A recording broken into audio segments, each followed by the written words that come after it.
Bismillahirrahmanirrahim. Wassalatu wassalamu ala mawlana rasulillah wa ala alihi wa sahbihi ajma'in. Bon, aujourd'hui je vous suggère un atelier, une vidéo purement pratique qui concerne la virtualisation. Donc j'en profite pour vous dire Ramadan Mubarak Saïd. Taqabbalallahu minna wa minkum salih al-amal. Bon, avant de commencer bien sûr, même si la vidéo c'est purement pratique, ça n'empêche pas bien sûr de parler un peu de la virtualisation. Qu'est-ce que ça veut dire la virtualisation? Donc la virtualisation, il y a deux types, il y a le type 1 et il y a le type 2. Donc commençons par le type 1. Le type 1 bien sûr il est installé directement sur le hardware, c'est-à-dire sur votre machine directement, sans avoir besoin d'un système d'exploitation. C'est-à-dire ici normalement le logiciel de virtualisation il va jouer le rôle d'un système d'exploitation lui-même, mais on l'appelle normalement un hyperviseur. Donc il y a plusieurs hyperviseurs, il y a plusieurs implémentations, il y a l'implémentation VMware. Dans cette vidéo je vais me focaliser sur le VMware comme étant la société leader sur le marché. Il y a également l'implémentation Microsoft, à savoir normalement l'Hyper-V. Il y a également la société Citrix, normalement, XenServer. Donc de toute façon, le type 1, comme j'ai dit bien sûr, il est installé directement sur le hardware. Donc vous n'aurez pas besoin d'un système d'exploitation. C'est ce qu'on utilise réellement dans les sociétés et dans les entreprises bien sûr. Et il y a le type 2 qui est installé sur un système d'exploitation, comme le VMware Workstation qu'on utilise bien sûr souvent dans notre atelier. Donc le type 2 ça concerne bien sûr les formations, ou bien pour tester un produit avant de l'adopter, etc., ou bien pour réaliser des ateliers, etc., etc. Donc il y a deux types, il y a le type 1 et il y a le type 2. Donc je vais expliquer la virtualisation ou bien en citant quelques types de virtualisation, à savoir normalement le premier type sur lequel je vais parler. Donc ça concerne la virtualisation des serveurs. Donc qu'est-ce que ça veut dire la virtualisation des serveurs? Bien tout simplement on aura un serveur qui va jouer le rôle d'un hyperviseur, et sur ce serveur bien sûr on va installer des serveurs virtuels. C'est-à-dire au lieu d'acheter par exemple plusieurs serveurs, on peut avoir un seul serveur sur lequel on peut créer plusieurs serveurs virtuels sur lesquels on peut implémenter divers services. Donc quels sont les avantages qu'on peut tirer bien sûr de ce type de virtualisation, à savoir la virtualisation des serveurs? Donc il y a bien sûr l'économie de matériel. Donc au lieu d'acheter par exemple 6 serveurs, maintenant on a acheté un seul serveur. Donc gain de place, puisqu'il y a peu de matériel par rapport normalement à une topologie traditionnelle. Donc il y a la réduction de la consommation électrique bien sûr, et il y a la haute disponibilité. Bien tout simplement on peut avoir deux serveurs XI, donc à chaque fois qu'un serveur normalement tombe en panne, tous les machines virtuelles peuvent basculer automatiquement sur le deuxième serveur et à chaud. Donc il y a un autre type de virtualisation, à savoir la virtualisation des postes de travail. Donc ici également on aura besoin d'un serveur qui jouera le rôle d'un hyperviseur, et sur ce serveur bien sûr on va installer des machines virtuelles sur lesquelles on va installer un système d'exploitation, quel que soit ce système d'exploitation, que ce soit Linux ou bien Windows ou bien un autre système d'exploitation. Donc ici les utilisateurs bien sûr qui se trouvent devant leur poste de travail bien sûr, ils vont se connecter à ce machine virtuelle à distance sur le serveur hyperviseur, et leur poste de travail ne jouera que le rôle d'un terminal bien sûr, c'est-à-dire un clavier et un écran bien sûr. Donc les avantages bien sûr qu'on peut tirer de tout cela bien sûr, donc il y a bien sûr moins d'intervention humaine. Donc on n'aura pas besoin normalement d'implémenter un technicien sur chaque local informatique. Donc pourquoi? Parce que toutes les machines virtuelles sont localisées sur le serveur. La maintenance est gérée de manière centralisée bien sûr, parce que tous les postes de travail, bien tous les machines virtuelles se trouvent sur le serveur XI ou bien le serveur hyperviseur. Donc l'installation des mises à jour également il est centralisé. Il y a une homogénéisation des environnements pour gérer simplement le parc applicatif, et bien sûr une réduction de coûts. Donc ça concerne bien sûr la virtualisation des postes de travail. Un autre type de virtualisation, ce qu'on appelle la virtualisation des applications. Dans ce cas-là, bien sûr, vous aurez toujours besoin d'un serveur, hyperviseur bien sûr, et sur ce serveur, on va installer bien sûr, ou bien on va, si vous voulez, normalement, on va installer des applications, et l'utilisateur, au lieu d'installer normalement l'application sur le poste de travail de l'utilisateur, il va se connecter à ces applications à distance. Donc voilà. Et les avantages bien sûr qu'on peut normalement tirer de ce type de virtualisation d'application. Donc il y a la possibilité de dissocier l'application du système d'exploitation. Donc on n'aura pas besoin d'installer les applications sur les postes de travail. Donc il n'y aura pas de problème d'incompatibilité bien sûr. Et il y aura une simplification de l'administration et du déploiement du parc informatique. Et bien sûr, comme j'ai dit, le dernier avantage, c'est l'isolement des applications permettant de pallier les incompatibilités, bien sûr. Donc, on n'aura pas le souci, normalement, d'avoir une incompatibilité avec le système d'exploitation qui est installé sur le poste de travail. Donc, voilà. Donc, comme j'ai dit, bien sûr, je ne vais pas parler beaucoup de la virtualisation du point de vue théorique. Mais normalement, la vidéo, elle est purement pratique, bien sûr. C'est-à-dire, on va réaliser un atelier dans lequel on va parler beaucoup de choses sur la virtualisation. Donc au fur et à mesure que je vais installer normalement ou bien que je vais implémenter cette topologie, je vais parler bien sûr de la virtualisation, de toutes les choses qu'on va aborder au niveau de la configuration. Donc je vais vous donner une idée sur la topologie. C'est une grande topologie bien sûr, dans laquelle on va aborder beaucoup de choses, on va apprendre beaucoup de choses. Et l'atelier bien sûr, cet atelier, ça sera normalement divisé sur plusieurs vidéos parce que c'est une seule vidéo, ça ne suffit pas bien sûr pour cet atelier. Donc on va commencer. Donc dans cet atelier, on aura besoin de deux serveurs UXI. Donc UXI, ça veut dire normalement c'est l'hyperviseur de VMware, donc on l'appelle normalement UXI. Donc deux serveurs bien sûr. Pourquoi deux serveurs? Bien tout simplement parce qu'on va faire également, on va implémenter ce qu'on appelle un cluster normalement au niveau de cet atelier qui va nous permettre bien sûr d'assurer la tolérance de panne. Donc deux serveurs UXI. Ces deux serveurs bien sûr ils seront dotés normalement de 4 cartes réseau normalement pour chacun des serveurs. Pourquoi pas 4 cartes réseau ou bien pourquoi beaucoup de cartes réseau? Et bien tout simplement pour assurer normalement la redondance et pour assurer la tolérance de panne. Donc à chaque fois qu'une carte réseau normalement tombe en panne, donc la carte réseau, l'autre carte réseau, il peut assurer bien sûr la continuité du service. Donc on aura besoin, ces cartes réseau bien sûr on les appelle au niveau VMware, bien sûr on les appelle des VMNIC. VMNIC ça veut dire normalement Virtual Machine Network Interface Connection. Donc on aura besoin d'un switch, bien sûr le switch qui va relier les deux serveurs. Donc les deux cartes réseau de chacun de ces deux serveurs bien sûr sera normalement branché sur le switch. Donc comme vous voyez ici, donc les deux cartes réseau bien sûr sont reliées au switch concernant le premier serveur UXI. Donc les deux cartes réseau également qui concernent bien sûr le deuxième serveur, ils seront également branchés sur le switch. Voilà, comme ça on assure la tolérance de panne. Voilà. Donc également on aura besoin d'une machine de gestion, c'est-à-dire la machine qui va nous servir bien sûr de gérer les deux serveurs UXI. Donc voilà, cette machine on va l'appeler par exemple station de gestion et sera également branchée sur le switch à son tour. Voilà, sur le premier serveur ici on va installer deux serveurs virtuels. Le premier serveur ce sera un contrôleur de domaine, donc PDC, c'est-à-dire Primary Domain Controller, c'est notre contrôleur de domaine primaire. Le deuxième serveur virtuel, ça sera normalement le vCenter. vCenter, normalement, c'est un logiciel VMware. Donc, vous aurez besoin de vCenter à chaque fois que vous aurez plus qu'un serveur UXI. Donc, à chaque fois que vous aurez plus qu'un serveur UXI, vous aurez besoin normalement de ce logiciel, ce qu'on appelle le vCenter, pour gérer les deux serveurs. Ou bien plus que deux serveurs, bien sûr. Donc, tout cela, bien sûr, ça concerne notre réseau local, pour lequel on va choisir comme adresse réseau 192.168.1.0/24. Et comme j'ai dit bien sûr, durant cet atelier, on va assurer également la tolérance de panne. Donc il n'y a pas de question bien sûr d'installer ou bien de stocker les données sur les serveurs UXI. Pourquoi? Parce qu'il se peut normalement qu'un serveur tombe en panne, donc on aura une perte de données. Donc on aura besoin normalement d'un stockage commun. C'est-à-dire, tout simplement, on aura besoin d'un réseau SAN, ce appelle le Storage Area Network.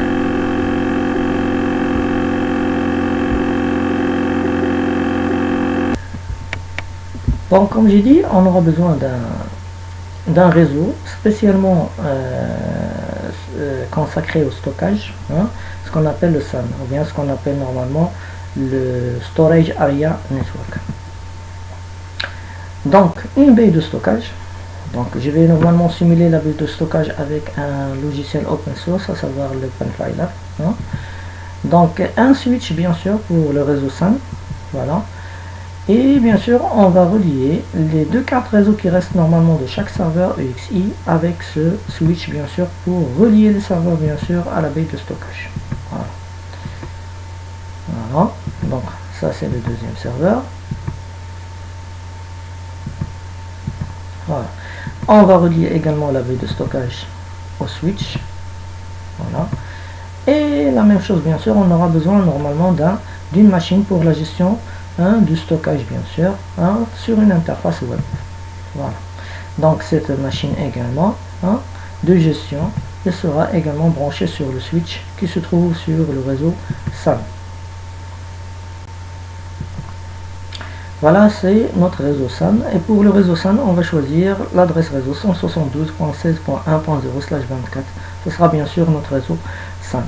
Donc voilà pour la topologie. Donc dans cette vidéo, on va consacrer une partie de cet atelier, à savoir normalement l'installation du serveur EXI avec la configuration de base de ce serveur.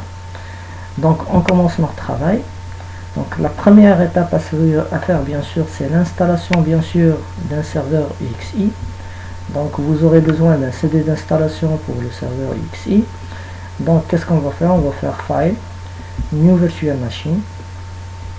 Voilà, Next. Donc Next. Voilà.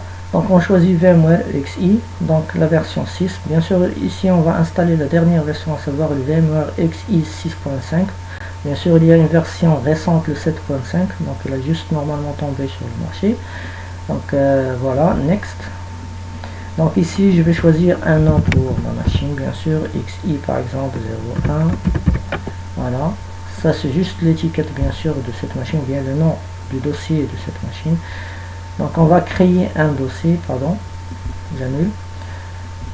Je vais stocker cette machine sur l'une des partitions de ma machine. Donc le dossier où se trouvent les fichiers virtuels de cette machine. Voilà. Et on va faire OK. Voilà. Next. Voilà. Donc je vais choisir pour cette machine 80 Go comme étant bien sûr la taille de notre disque dur sur cette machine. On va faire encore une fois Next et Finish. Voilà. Donc voilà notre machine virtuelle. Donc la mémoire, moi je préfère normalement d'augmenter la mémoire à 6 Go pour travailler dans de bonnes conditions. Voilà, 6044, c'est-à-dire l'équivalent de 6 Go. Voilà, donc la carte réseau, je vais la faire normalement de type rigid. Voilà. Et l'image ISO bien sûr. Voilà, c'est l'image ISO de l'hyperviseur EXI. Donc voilà, donc je vais choisir bien sûr VMware hyperviseur bien sûr 6.5 et je vais ouvrir. Donc OK. Voilà, il ne reste que de démarrer notre machine virtuelle pour procéder normalement à l'installation de ce serveur. Donc on va faire Power on this virtual machine.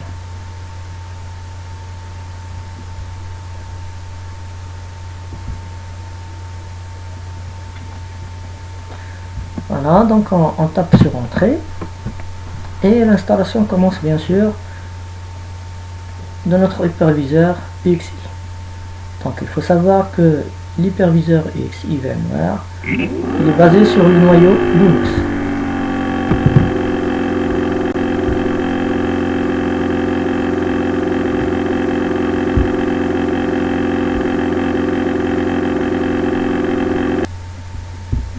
Donc voilà, l'installation est en cours d'exécution.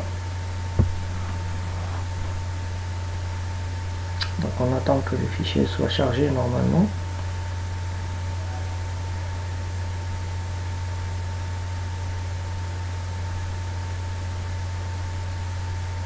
Donc bien sûr, au niveau du serveur XI, donc, vous avez la possibilité de faire des configurations à travers l'interface graphique, comme vous pouvez les faire bien sûr à travers la ligne de commande. Donc on va essayer dans cette vidéo de travailler avec les deux manières, à savoir normalement l'interface graphique et la ligne de commande.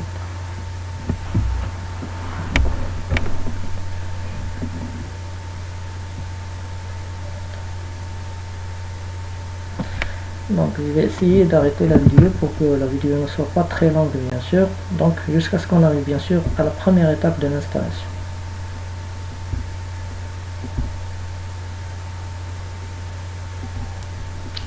Bon, de retour.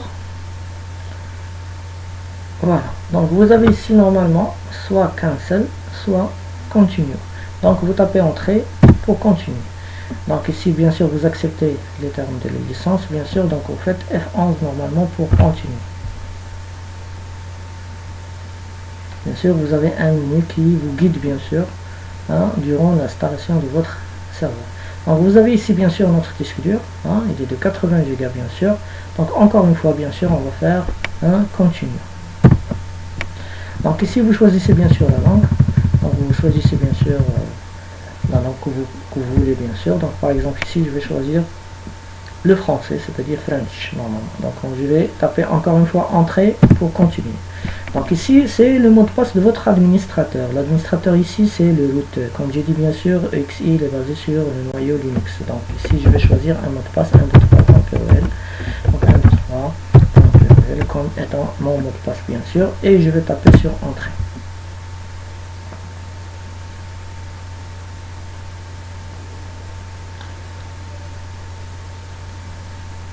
Donc l'installation elle est très facile. Pourquoi? Parce que vous avez un menu qui va vous guider normalement étape par étape durant l'installation. Donc vous n'aurez pas aucun problème bien sûr. Donc comme vous voyez ici, vous avez encore une fois un menu en bas. Vous avez F11, vous avez F9, vous avez un échappe. Donc on va faire F11 bien sûr pour commencer l'installation. Donc je vais taper sur F11. Voilà. Donc l'installation commence. Bien sûr l'installation dure un certain temps. Voilà. Donc je vais arrêter la machine jusqu'à ce que l'installation termine. Et je reviens, Inch'Allah.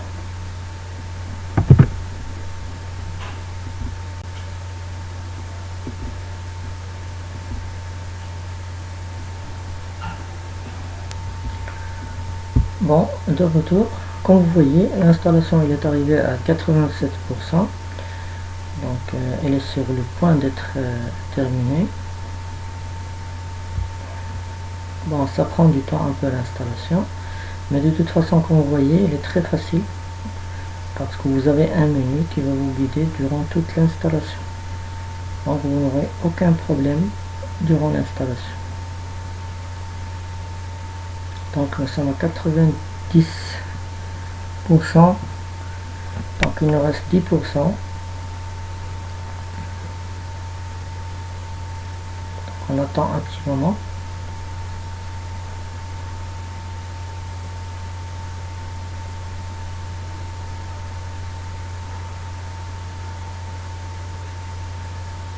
Bien sûr, lorsque l'installation va terminer, donc il va demander le redémarrage de la machine.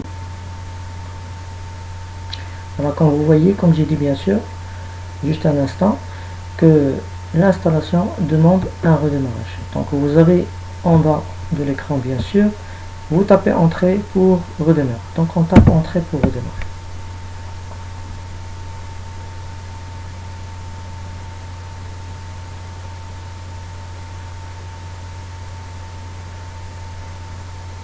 Ça va prendre également un peu de temps pour redémarrer, seulement pour la première fois bien sûr.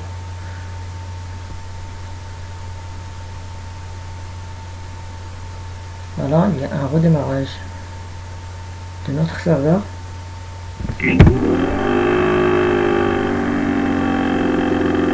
Donc j'arrête à chaque fois normalement la vidéo parce qu'il y a un son, il y a un bruit qui est provoqué par le ventilateur de la machine. Donc je vais arrêter à chaque fois qu'il y aura un bruit sur la machine.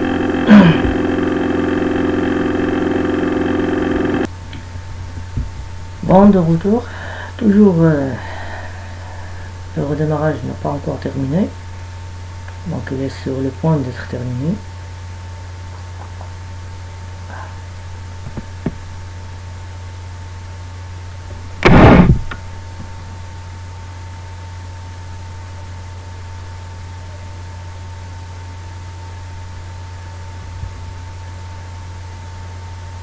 Attends un petit moment.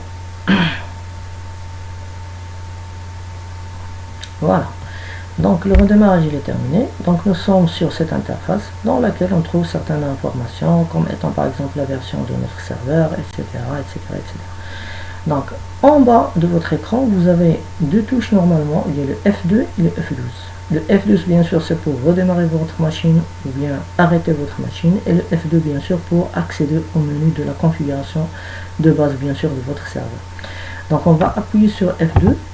Bien sûr, lorsqu'on appuie sur F2, il va nous demander bien sûr le mot de passe de notre machine, ou bien de l'administrateur, à savoir le root. Voilà. Donc, nous sommes sur cette interface dans laquelle il y a un certain menu. Et comme j'ai dit, bien sûr, vous avez la possibilité de configurer cette machine ou bien ce serveur à travers l'interface graphique ou bien à travers normalement la ligne de commande. Mais il faut savoir normalement, pour utiliser la ligne de commande, il faut normalement aller au menu troubleshooting option, donc vous cliquez sur entrée et vous avez ici enable UXI shell. Le shell bien sûr c'est l'interpréteur de commande, donc vous tapez entrée pour activer normalement le shell. Voilà, maintenant le shell il est activé bien sûr. Donc maintenant on a la possibilité bien sûr d'utiliser l'interface graphique comme on a la possibilité d'utiliser bien sûr la ligne de commande. Donc l'interface graphique c'est le terminal numéro 2, le TTY2. Et la ligne de commande, c'est le terminal numéro 1. Donc pour accéder au terminal numéro 1, il faut faire normalement la touche Alt avec la touche F1. Voilà. Donc lorsque vous faites la touche Alt avec la touche F1, vous aurez normalement la ligne de commande. Donc ici, je peux normalement insérer le compte d'administrateur et le mot de passe bien sûr pour accéder à la ligne de commande. Donc comme vous voyez maintenant, je suis sur la ligne de commande. Et comme j'ai dit bien sûr, le serveur XI il est basé sur le noyau Linux, c'est-à-dire vous pouvez utiliser les commandes que vous utilisez bien sûr sur les distributions Linux. Par exemple ici je peux utiliser la commande ls pour voir bien sûr le contenu de ce répertoire. Donc vous trouvez bien sûr des répertoires qui ressemblent normalement au répertoire qu'on trouve sur des distributions Linux, comme le répertoire, le fameux répertoire /etc. C'est un répertoire où se trouvent bien sûr tous les fichiers de configuration, etc. Donc par exemple, donc je peux accéder bien sûr au /etc, voilà, et je peux faire ls pour voir bien sûr le contenu de /etc. Donc il y a également le, donc c'est les deux points pour accéder normalement au répertoire parlant, ou bien pour revenir en arrière bien sûr. Donc également il y a le /sbin, donc le /sbin bien sûr contient bien sûr tous les exécutables bien sûr que vous pouvez normalement, ou bien les commandes que vous pouvez utiliser en tant qu'administrateur sur le serveur XI, etc., etc.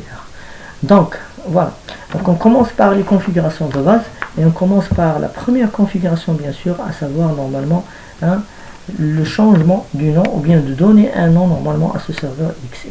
Donc je vais basculer vers normalement l'interface graphique avec la touche Alt F2, voilà.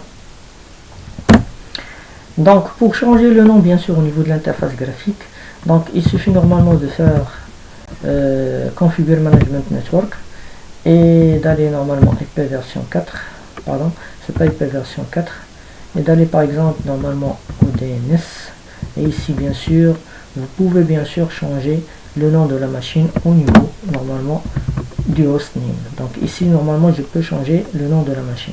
Donc je ne vais pas changer ici au niveau de l'interface graphique, mais je vais essayer normalement de changer au niveau de l'interface ou bien au niveau de la ligne de commande. Donc comment faire? Donc cd / pour revenir normalement à la racine. Il y a une commande bien sûr qui vous facilite bien sûr la configuration de base au niveau de votre serveur UXI à travers la ligne de commande. Cette commande s'appelle bien sûr UXI CLI. Donc il ne faut pas normalement apprendre les commandes par cœur, mais il faut essayer normalement d'utiliser l'assistance. Par exemple, moi j'ai tapé la commande UXI, je vais taper entrée pour voir bien sûr l'assistance. Donc au niveau de l'assistance, bien sûr, j'ai un menu. Voilà, j'ai device, etc., graphics, hardware, SCSI, network, etc. Donc pour changer le nom de cette machine, bien sûr, je dois faire normalement xcli, suivi normalement du système. Voilà. Donc ce sont des changements du système, et encore une fois je vais taper entrée pour avoir de l'assistance. Donc je vais arrêter jusqu'à ce que le ventilateur soit arrêté.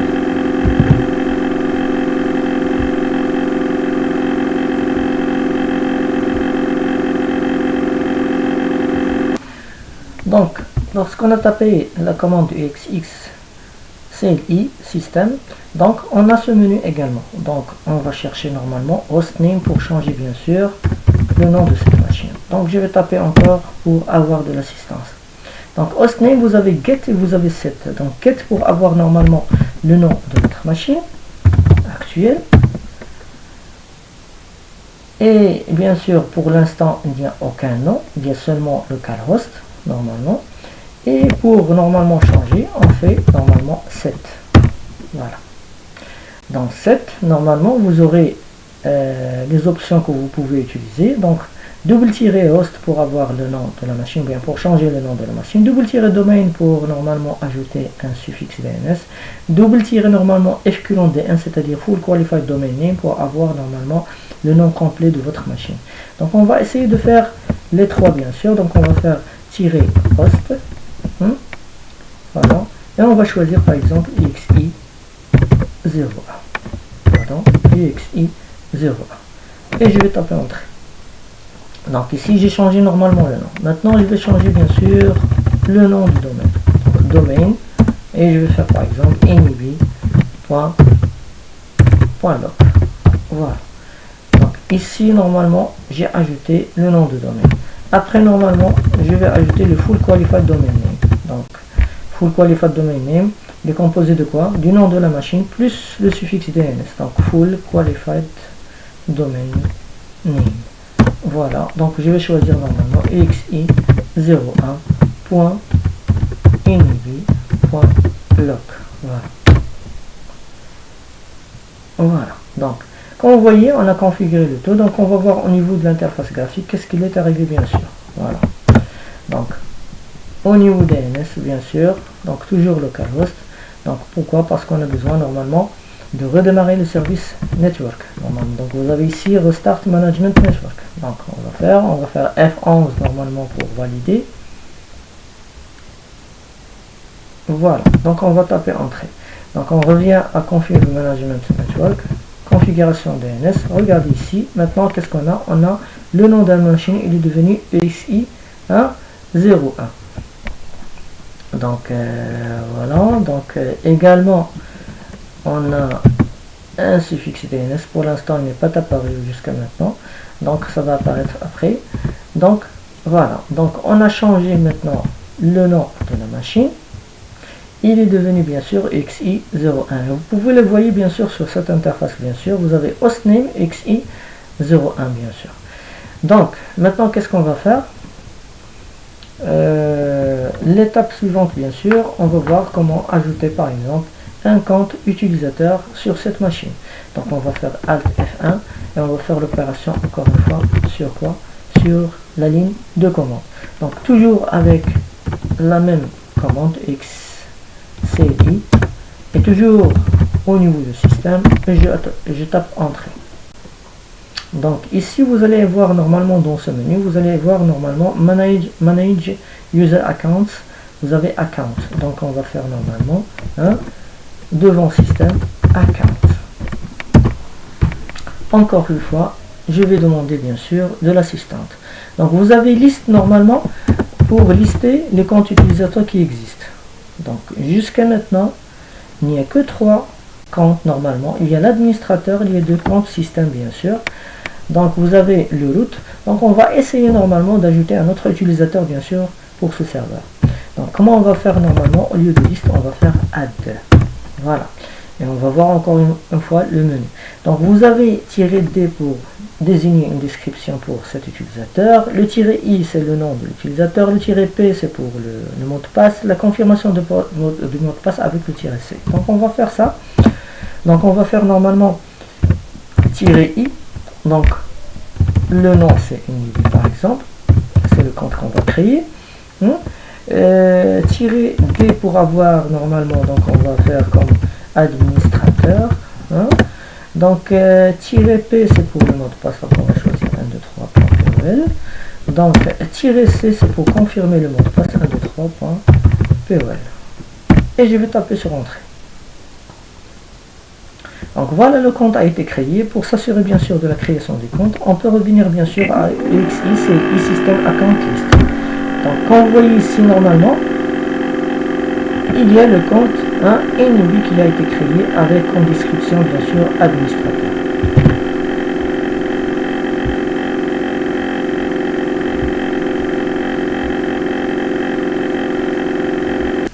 Donc, comme j'ai désigné bien sûr un utilisateur en tant qu'administrateur, donc je dois lui permettre bien sûr, je dois lui affecter bien sûr les droits d'un administrateur. Donc, comment faire? Donc, toujours XCI, normalement, je vais afficher le menu et je vais chercher normalement, cette fois-ci, Permission. Voilà. Permission, bien sûr. Encore une fois, entrer pour voir le menu. Qu'est-ce qu'il me permet, bien sûr? Donc, la liste des permissions, bien sûr, ou bien la liste des droits. Vous pouvez faire normalement liste ici, normalement, pour avoir les droits que peut avoir un utilisateur. Donc, voilà. Donc, il y a les 3 utilisateurs avec leurs droits, en tant que le rôle que vous voyez, bien sûr, ici, c'est admin. Donc, ils sont tous des administrateurs, bien sûr. Donc, on va accorder normalement ce droit à l'utilisateur qu'on a nommé NIB. Donc, qu'est-ce que je vais faire normalement? Au lieu de liste, je vais faire ici normalement 7. Et je vais taper entrée pour voir normalement comment faire l'opération. Donc, tout simplement, bien sûr, vous désignez l'utilisateur. Hein. Donc, vous faites "-i". Voilà. L'utilisateur, c'est quoi? C'est NIB, bien sûr. Et vous faites normalement "-r". Et vous désignez le rôle à affecter à cet utilisateur, ou bien le droit, ou bien le profil à donner à cet utilisateur. Donc, c'est admin. Attention ici, il faut normalement, s'il y a un majuscule, il faut l'écrire avec, il faut l'écrire tel qu'il est bien sûr, parce que Linux, comme vous voyez, Linux il est sensible à la casse. Donc entrée, voilà. Donc encore une fois, bien sûr, si vous voulez, on peut faire liste bien sûr. Donc vous trouvez bien sûr que maintenant NIB il est doté normalement du rôle admin. Donc on passera à autre chose bien sûr. Maintenant on passera bien sûr à la configuration bien sûr. Si vous voulez, avant de passer à la configuration des cartes réseau, donc si vous voulez, je peux passer à l'interface graphique. Voilà. Je peux sortir carrément normalement et accéder encore une fois. Mais cette fois-ci, je vais accéder avec le nouveau utilisateur que j'ai créé, c'est-à-dire NIB. Je vais normalement insérer le mot de passe.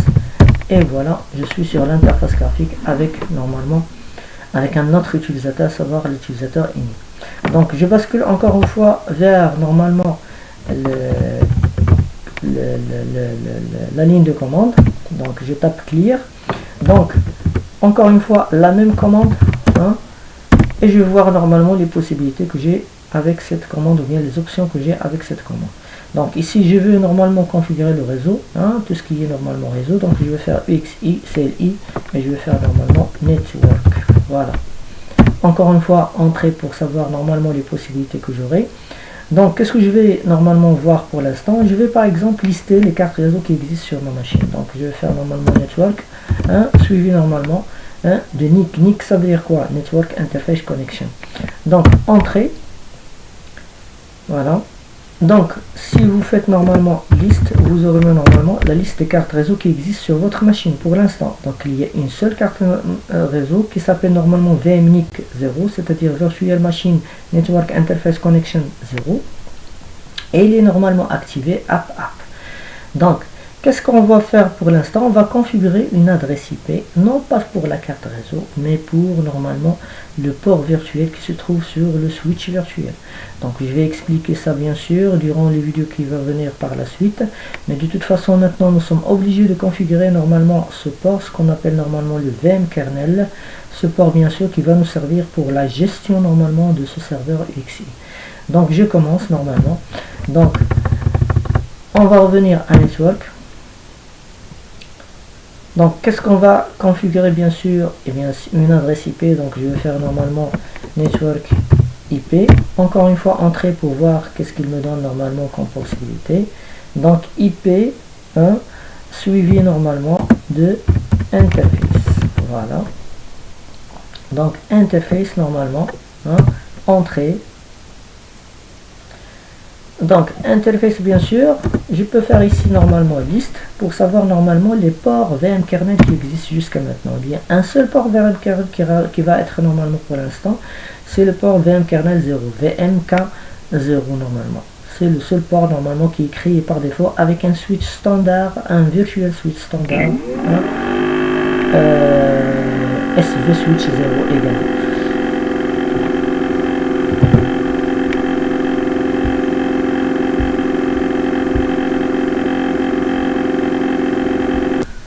Bon, le port à configurer pour l'instant, c'est le port VMK0. Donc je reviens à la même commande, interface. Je tape entrée pour savoir normalement les possibilités à faire. Donc, qu'est-ce qu'on va configurer? Une adresse IP version 4. Voilà. Donc, encore une fois, entrée pour savoir qu'est-ce qu'on va faire. Donc, vous avez ici normalement adresse ou bien set normalement. Donc, on va faire normalement adresse. Voilà. Pour voir qu'est-ce qu'il va nous donner. Donc IP version adresse liste normalement. Donc ça va nous permettre seulement de savoir normalement la liste des ports qui sont configurés pour l'instant. Comme vous voyez, le VMK pour l'instant il est 169.254 parce qu'il y a un DHCP. C'est une adresse API PAN, c'est-à-dire qu'on n'arrive pas à contacter le serveur DHCP. Bien sûr, il n'y a pas de serveur DHCP. Donc on va revenir normalement à IP version 4 et on va faire entrée.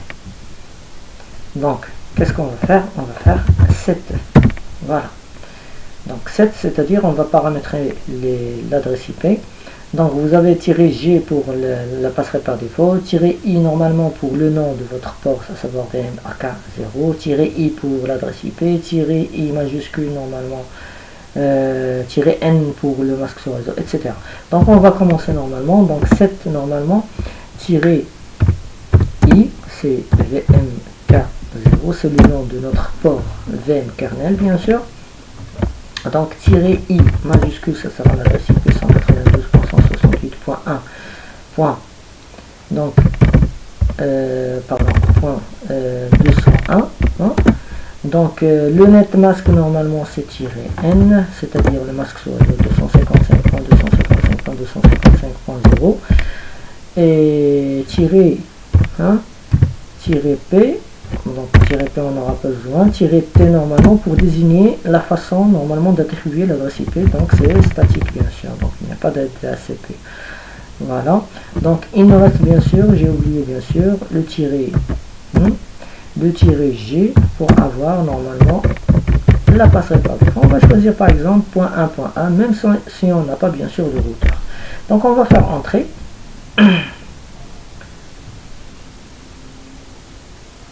Voilà. Donc maintenant, si vous faites normalement l'autre donc adresse liste, vous aurez bien sûr la configuration qu'on a fait pour l'instant. Regardez, 201, 255 le broadcast, statique, et la passerelle par défaut c'est 1.1. Donc également au niveau de l'interface graphique, on peut basculer bien sûr, on peut faire Restart Management Network pour normalement redémarrer le service réseau, et Configure Management Network, donc IPv4 configuration, et vous voyez normalement toute la configuration qu'on a fait. Regardez, l'adresse IP elle est déjà normalement insérée ici avec le mode statique bien sûr. Regardez, c'est le mode statique. Donc échappe bien sûr, et je reviens à la ligne de commande. Donc maintenant qu'on a configuré bien sûr l'adresse IP, je vais configurer le DNS. Donc de la même façon bien sûr, donc on va revenir jusqu'à interface IP version 4 et je vais voir qu'est-ce que ça va me donner. Donc on va revenir normalement à interface. Voilà, IP interface. Donc ça ne permet pas d'avoir ici la possibilité de configurer normalement le DNS. Donc on va revenir normalement à IP. Voilà, ici on a le DNS. Donc on va faire normalement IP DNS et on va voir qu'est-ce que ça va donner. Voilà, IP DNS normalement. On va faire serveur, voilà, entrée,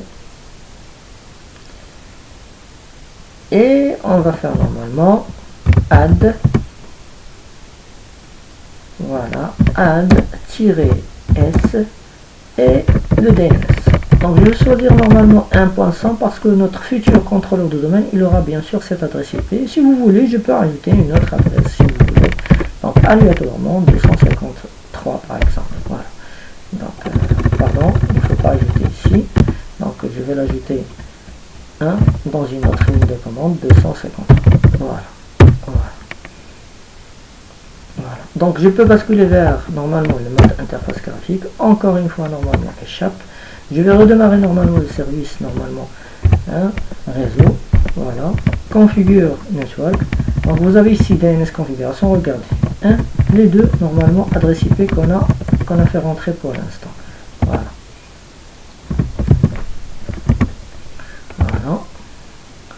Voilà.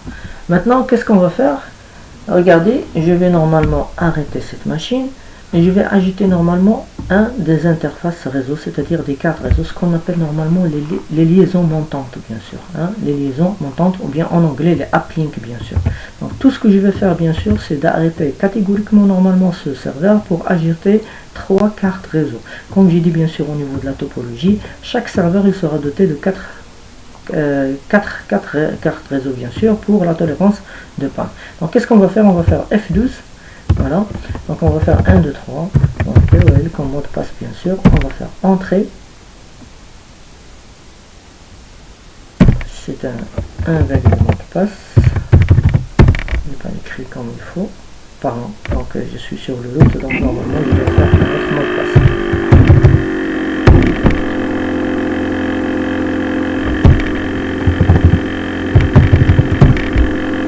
Voilà, ici pour arrêter la machine, vous faites normalement F2. Voilà, donc la machine va s'arrêter pour l'instant.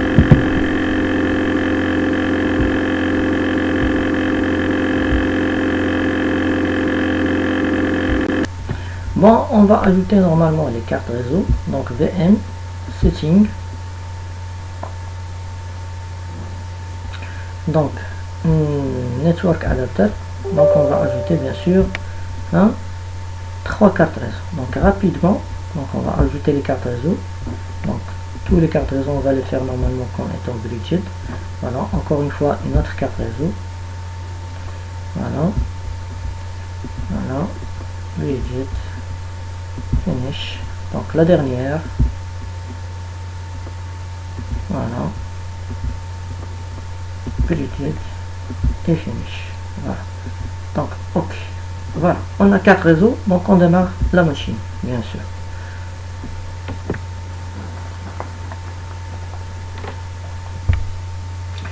Donc, j'ai ajouté normalement 3 cartes réseau. Donc, j'ai dit normalement pour le premier switch, à savoir le switch normalement qui se trouve sur le réseau local, bien sûr. Donc, il a besoin normalement d'être normalement branché avec le serveur, avec 2 cartes réseau pour assurer la tolérance. C'est-à-dire, je vais ajouter une autre liaison montante sur le switch virtuel. Voilà.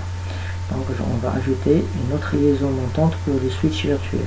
C'est-à-dire il y aura 2 cartes réseau pour la gestion de ce serveur. En cas où une carte réseau tombe en panne, on peut toujours normalement gérer le serveur. On peut toujours bien sûr gérer le serveur même si la première carte réseau est tombée en panne. Donc c'est ça le principe, bien sûr. Donc on va voir bien sûr comment ajouter la carte réseau à un switch virtuel. Voilà. Donc c'est le travail qu'on va faire après le démarrage de cette machine, à savoir le serveur XI.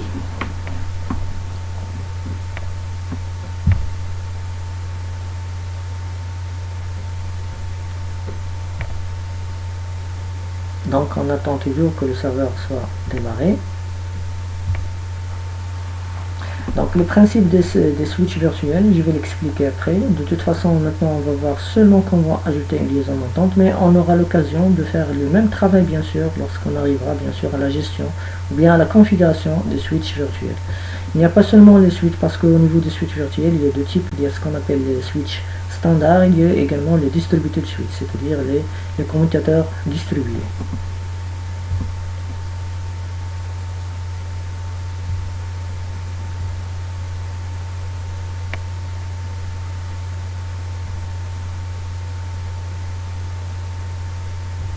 Donc on attend toujours que ce serveur soit démarré. ça prend du temps un peu.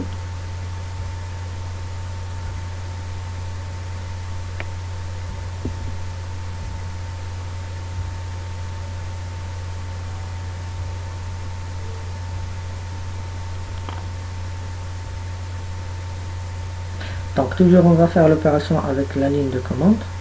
Hein. Et bien sûr on peut le faire également avec l'interface graphique.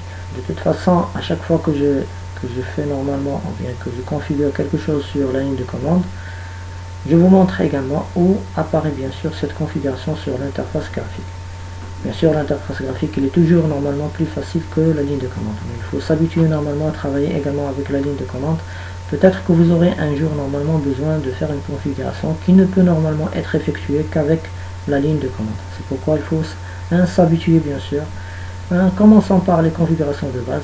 Comme ça, vous aurez la possibilité de faire des configurations plus complexes bien sûr avec la ligne de commande. Bon, voilà, notre serveur bien sûr est sur le point d'être démarré. Toujours il y a un problème de ventilateur bien sûr, donc je vais arrêter jusqu'à ce que le ventilateur soit éteint. Bon, on continue. Donc on va faire F2. Voilà, le mot de passe de l'administrateur, savoir le root. Voilà. On attend. Donc je vais basculer vers l'interface. Donc de toute façon au niveau de l'interface graphique c'est très facile bien sûr. Configure Management Network. Donc vous allez normalement accéder à Network Adapter. Et ici vous allez cocher normalement la deuxième carte réseau. Regardez, nous avons normalement pour l'instant 4 cartes réseau. À chaque fois que vous cochez une carte réseau, c'est-à-dire vous aurez une redondance de cartes de réseau. C'est-à-dire 2 cartes réseau sur le même port normal, sur le même switch bien sûr. Donc qu'est-ce qu'on va faire normalement? On va faire échappe parce qu'on va faire l'opération sur quoi? Sur la ligne de commande. Donc ici on va accéder avec le root encore une fois. Le mot de passe bien sûr. La même commande. Donc EXI, CLI, un network. Pourquoi? Parce qu'on va configurer une configuration réseau. Et je vais taper entrée. Donc qu'est-ce que je vais configurer? Je vais configurer un switch virtuel, c'est-à-dire je vais lui ajouter une carte réseau, une liaison montante. En anglais c'est le uplink. Voilà. Donc je vais faire normalement comme ça et je vais faire normalement V switch, c'est-à-dire virtual switch. Encore une fois entrée. Donc est-ce que c'est un switch standard ou bien distribué bien sûr, ou bien un commutateur du switch? Donc c'est un switch standard pour l'instant. Il n'y a pas de switching pour l'instant distribué. Donc on va taper entrée. Voilà. Qu'est-ce qu'on va faire normalement? On va ajouter normalement uplink. Donc avant d'ajouter l'uplink bien sûr, je vais voir normalement la liste des switches que j'ai normalement. Donc je vais taper liste. Donc regardez, il y a un seul switch standard bien sûr, c'est le V switch 0 bien sûr. Donc je reviens. Voilà. Donc je reviens, j'élimine normalement liste. Et je vois normalement dans le menu qu'est-ce que j'ai normalement. Regardez, j'ai le uplink. Uplink ça veut dire normalement les liaisons montantes. Donc je vais écrire normalement uplink. Voilà. Entrée. Voilà. Qu'est-ce que je vais faire? Je vais ajouter. Donc je vais faire normalement at. Voilà. Voilà. -U c'est pour désigner le nom bien sûr de l'uplink. Et -V c'est pour désigner le nom du switch. Donc -U bien sûr, ça sera le VMNIC 1, parce que le VMNIC 0, il est déjà utilisé. VMNIC 1, je vais l'ajouter sur quoi? Sur le switch V, donc switch 0, voilà. Donc je tape entrée. Ça va, c'est bon. Donc si vous voulez, on peut basculer vers l'interface graphique. Regardez, si je fais Network Adapter, voilà. Donc regardez, je vais faire échappe. Normalement, je dois redémarrer normalement le service network pour que les configurations soient prises en considération. Donc R11, entrée. Donc, regardez maintenant, encore une fois, Management Network. Regardez, il y a maintenant 2 cartes réseau, bien sûr, sur le même switch standard, bien sûr. Si je tape entrée, regardez, vous trouvez les 2 cartes réseau connectées. Voilà, je vais faire échappe. Donc, je bascule encore une fois sur la ligne de commande. Et bien maintenant, si vous voulez, par exemple, bon, c'est pas la peine. Donc de toute façon, si vous voulez désactiver une carte réseau, donc il faut faire normalement network Voilà, NIC, ça veut dire quoi? Ça veut dire Network Interface Connection. Voilà, donc si vous voulez normalement NIC, vous faites normalement down, voilà, down, et vous désignez quelle est la carte réseau, bien sûr, qui sera normalement désactivée. Donc -N, donc par exemple, on va prendre VMNIC par exemple le 3. Donc voilà, entrée. Donc je bascule vers l'interface graphique. Regardez, si je fais Network Adapter, regardez, la VMNIC 3 il est disconnected, c'est-à-dire on l'a désactivé. Échappe. Donc on revient sur la ligne de commande. Encore une fois, on va activer normalement cette carte réseau. Donc app, voilà. Donc, entrée.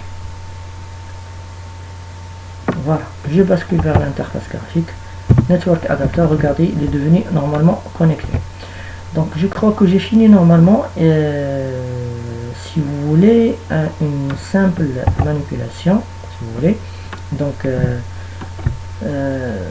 je reviens à système. Voilà. Donc je peux normalement désigner un message d'accueil, bien sûr.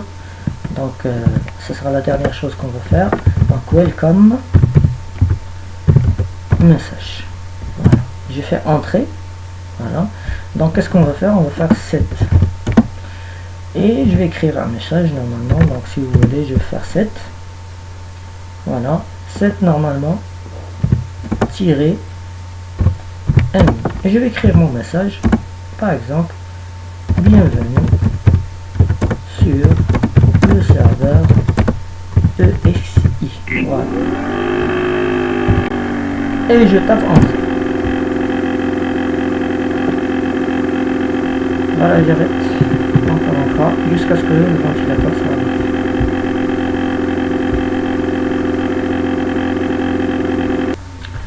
Bon voilà, on continue. Donc je vais basculer vers l'interface graphique.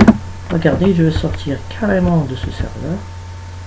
Regardez, il y a un message d'accueil, bienvenue sur le serveur EXI.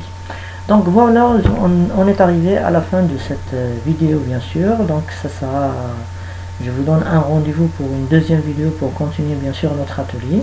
Donc je vous laisse travailler sur cette étape bien sûr, et on revient bien sûr dans une autre vidéo pour continuer bien sûr cet atelier qui est très long bien sûr, mais sur lequel on va apprendre beaucoup de choses bien sûr. Donc merci pour votre attention, et je vous donne un rendez-vous pour Inch'Allah, une autre fois Inch'Allah. Donc à la prochaine Inch'Allah.